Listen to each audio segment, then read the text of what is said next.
So, baka magalit sa akin ng DepEd. Sir po, matatag ka na matatag. Kasi yan yung ano eh, para madaling maintindihan. Di ba?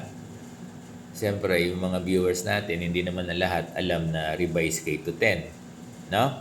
Ang alam pa rin natin, yung seminar na yan ay continuation nung mga nauna, nung mga previous, no?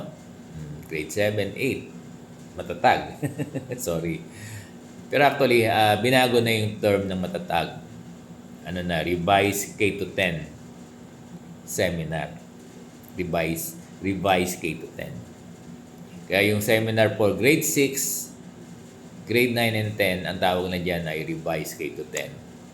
Sabi mo, bakit tinatawag matatag? Mali din naman pala, no? At least para lang maintindihan. Pero, naman natin.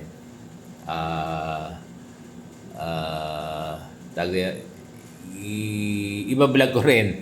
Hirap pa, no? Oo. Another vlog. So, ang tawag diyan sa seminar na yan ay hindi na matatag.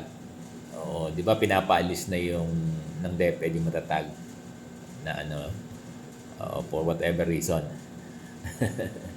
Ang tawag na ngayon sa seminar ay Revise K to 10. Tama ba ako, teachers? Bagay, alam niyo na rin yan, ano? Ngayon, itong Revise K to 10 seminar, nagkaroon na ng regional, di ba? Oo. Tapos, magkakaroon ng division. Ngayon, sino ngayon ang atin dito sa Revise K to 10? Oo, itong formerly matatag. Para sa school year na ito, no? Kasi next week, dito sa amin sa Caloocan, start na ng Revise K to 10 seminars ng mga... Sino ang atin? Ito na yun. Grade 6 teachers. Okay? Grade 9 teachers. And grade 10 teachers. Lahat kayo. Iba-ibang venue yan. Dito sa Caloocan, may South, may North. Diba? Sa elementary din, meron. Okay. May mga venue na pinili.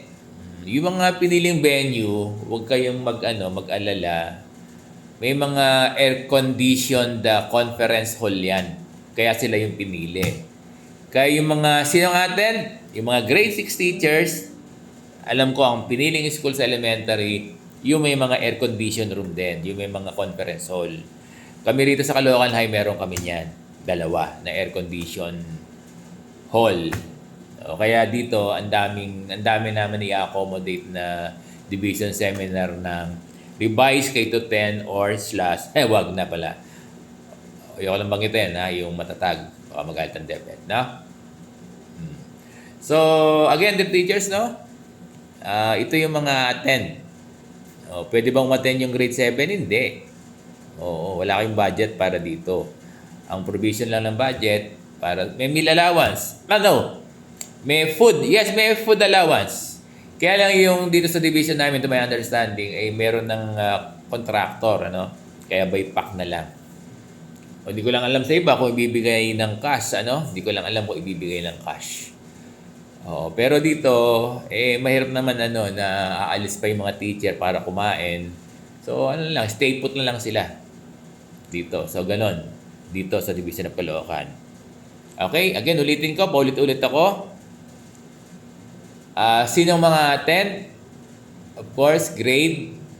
Dito sa Revise, K to 10. Grade 9, grade 10, and grade 6. Sila yung mga attend dito sa Revise K to 10, formerly matatag, seminar ng division.